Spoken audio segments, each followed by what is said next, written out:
Okay, and we're live on YouTube. Welcome to this live. And if you're on Clubhouse, you can join the live at the link above. Let me know if you'd like to come up and ask questions. I see Danfran, I see Kanawar, I see Normi. Let me know if you have questions. I'll be happy to answer them. And so welcome to the live. I'm going to share a screen so I can show you the handout that we're working from. So as you know, Arabic has declensions, just like, I'm going to share the whole screen. Just like, so you can now see my screen, just like maybe you know that in Latin they have declensions, and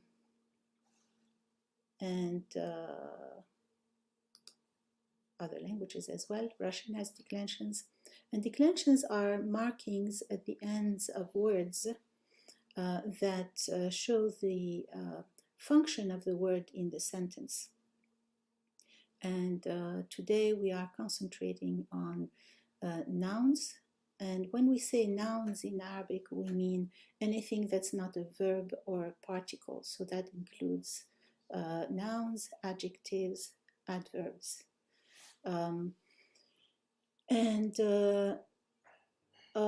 If you're looking on YouTube, you can see the chart that shows, first of all, the three types of declensions that we are concerned with today, which are the nominative declension, marfu'a in Arabic, the accusative declension, which is called mansub in Arabic, and the genitive or prepositional declension, which is called majrur in Arabic.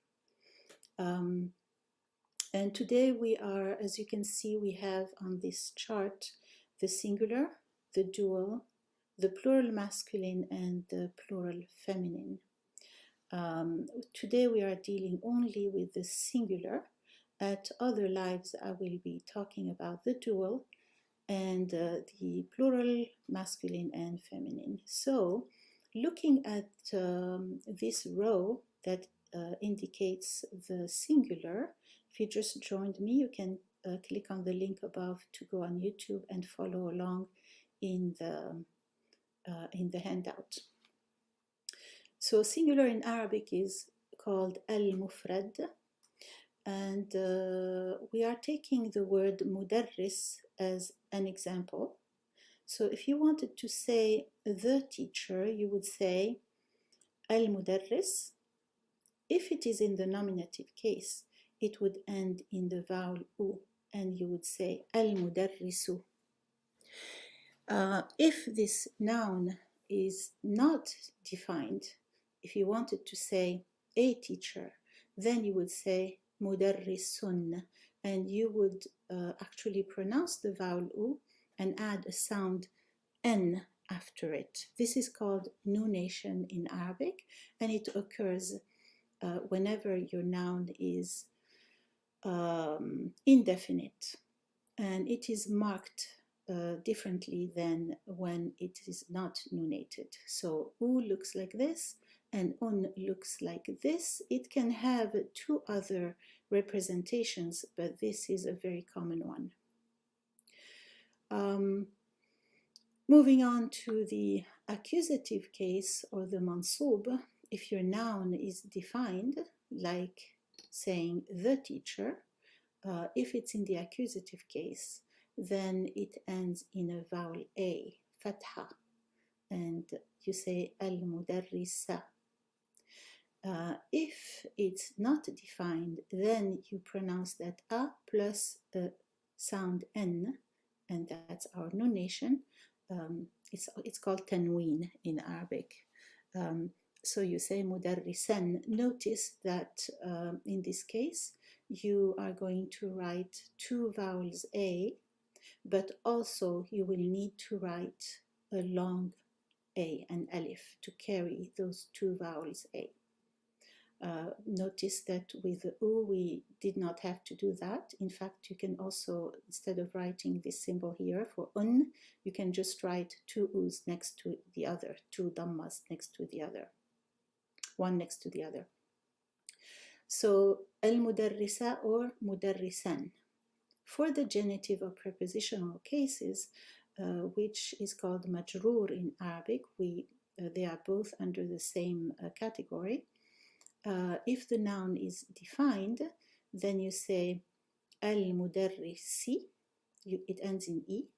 If the noun is not defined, then you say mudarrisin. Again, you have the nunation, and it is marked this way, writing two short E's next to it, one on top of the other.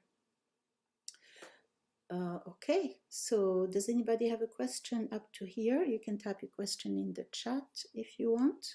Let me check if anybody has a question here. Let me write welcome to the live. Okay. Nobody has questions, so we go back to our chart, which is here. So now we want to actually see these words in context. So al-mudarrisu, what would be an example of this word in a sentence? When is a noun in the nominative case? Marfu'a. Well, yes, it's in a nominal sentence, jumla ismiya, when you have a sentence that starts with a noun.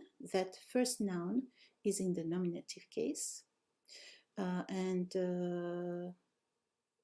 The first noun in a nominal sentence is always defined. So you would say al-mudarrisu. Of course, there are other ways to define a noun, but today we're concentrating on the main way, which is adding the definite article al, which is the equivalent of the in English.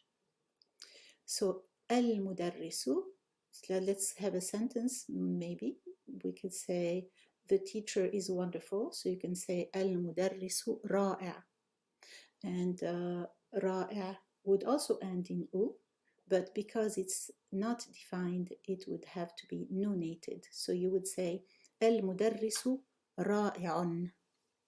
I will make a video explaining all of this, so you can watch it later. Now, what if we wanted to say he is a wonderful teacher? Then you would say al-mudarrisu ra'i'un. Again, because our predicate is indefinite, it ends in un, nunation. So in Arabic, the subject and the predicate of a nominal sentence are nominative, and that is represented by the marfu'a case, which is u or un, depending on whether the word is defined or not defined. Okay, moving on to so that's one situation where we have a nominative case, subject or predicate of a nominal sentence, mubtada أو khabar. The subject is called al-mubtada. It comes from the verb bada'a, to start, and al-mubtada is the word that starts your nominal sentence. That's why it's called al-mubtada. The predicate is called al-khabar. Khabar means news, so it's the word that gives you news about the subject, the mubtada, and also closes your sentence.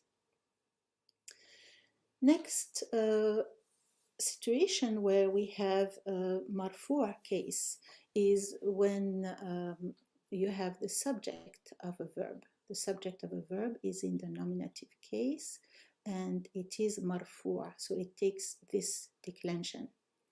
So you say, for example, how would you say the teacher, let's see,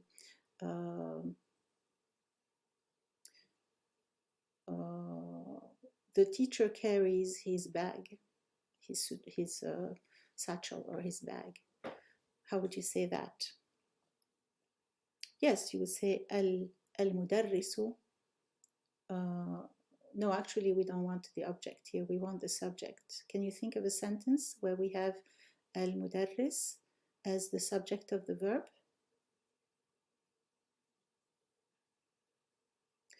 Okay, yes, so we could use this sentence. Okay, the teacher carries a suitcase. So he is the doer of the action. He is the فاعل, the doer. So فعل is to do, فاعل is the doer. So how would you say the teacher carries his bag? Yes, المدرس يحمل حقيبته أو الحقيبة, the bag. If you do this, you are starting with a noun, and al-mudarrisu is a noun in the nominative case because it's the first noun in the sentence. If you want this word to be after the verb, then it becomes the fa'il, which is the doer of the action. So then you would start with the verb and you would say يحمل المدرس الحقيبة. يحمل المدرس الحقيبة.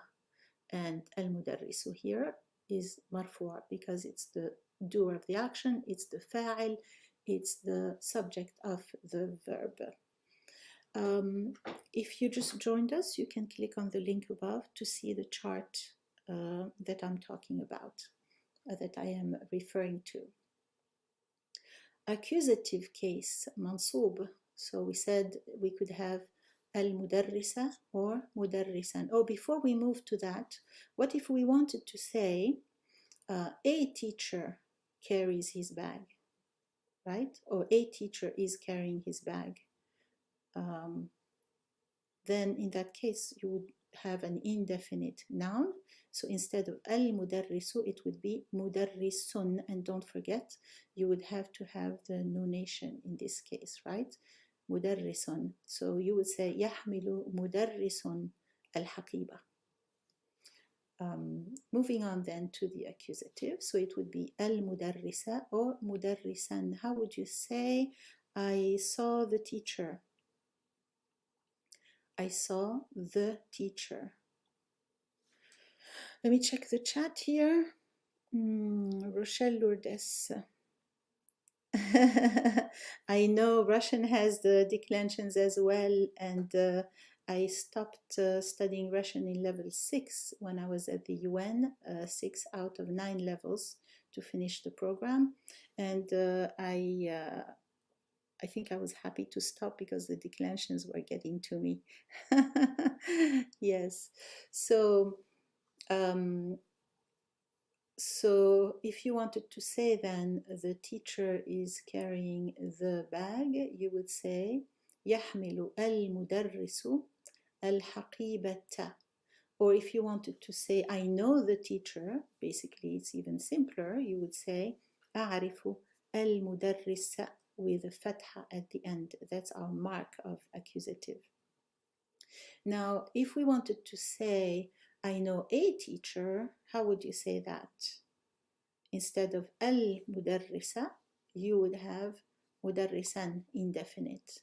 Okay, أعرف مدرسا. It would have to be nunated because it's indefinite.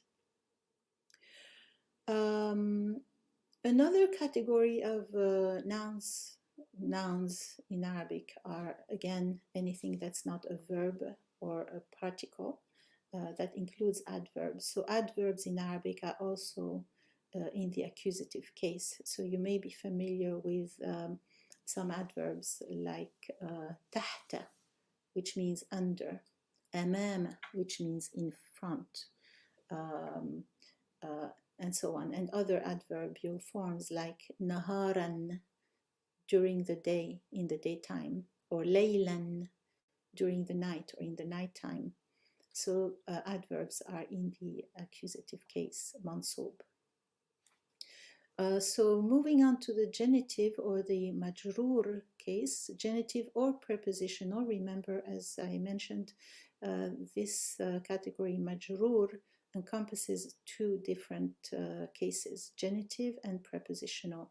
So prepositional means that when a noun is preceded by a preposition, it has to take this case, which is marked by E, when the noun, a short E, kasra, when the noun is defined, and a nunated E, which is in, two kasras, pronounced as in when the noun is not defined. So al-mudarrisi or mudarrisin in this case. So what if you wanted to say,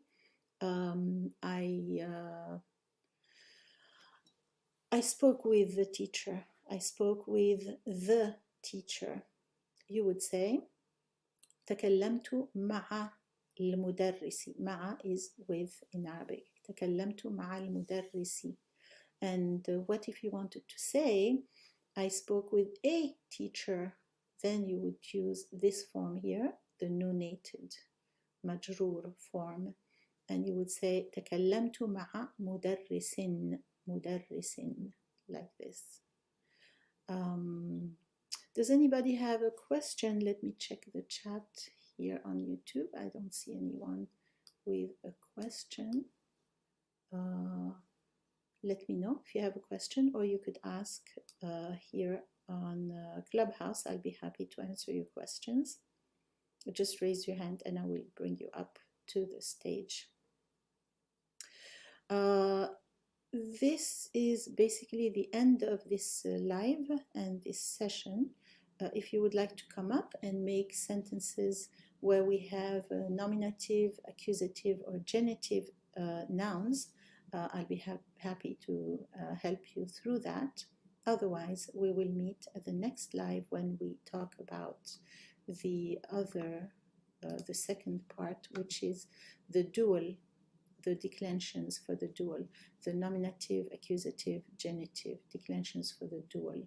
Now, one more thing, we saw the prepositional case. Maybe I can give you an example of this word mudarris in what we call the idafa. I don't know if you're familiar with idafa, but idafa means addition, and in fact it refers to addition of a noun, to the addition of a noun to another noun. So in Arabic, when you have two nouns together, it creates a genitive construction, which means that the first noun in meaning, the first noun is of the second noun. Like when you say Madinat, New York. Medina is a noun, New York is a noun. So it automatically means the city of New York. We don't need to add a word of. And so it automatically creates this genitive construction. And in this kind of construction, the second noun has to end in E or in if it's singular. So how would you say the bag of the teacher? The word for bag is haqiba. Then you would say haqibatul mudarris. Haqibat al-mudarris, and it would end in E. Haqibatul mudarrisi. We would use this one, right? Haqibatul mudarrisi. Now, if we wanted to say the bag of a teacher, how would you say that? Right? So instead of the teacher, al-mudarrisi, it would be haqibatu mudarrisin, the bag of a teacher, a teacher's bag. In English, you have to reverse it. We had to learn that, how to reverse it. In Arabic, you don't have to reverse. It's similar to French or Spanish. So you say haqibatu al-mudarrisi or haqibatu mudarrisin, the bag of the teacher or the bag of a teacher. And yeah, so that's it. Would you like, let me see if I can bring you up, if you would like to come up and give some examples.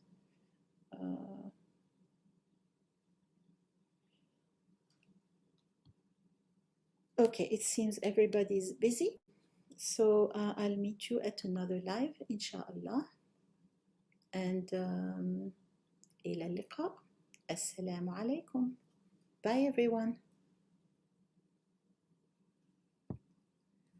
And let me end this broadcast.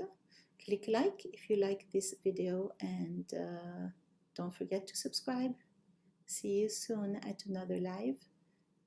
Check out my books on Amazon. They're in the background. You see them behind me. I have like 23 books. These are just like 3 of them. Assalamu alaikum. Bye.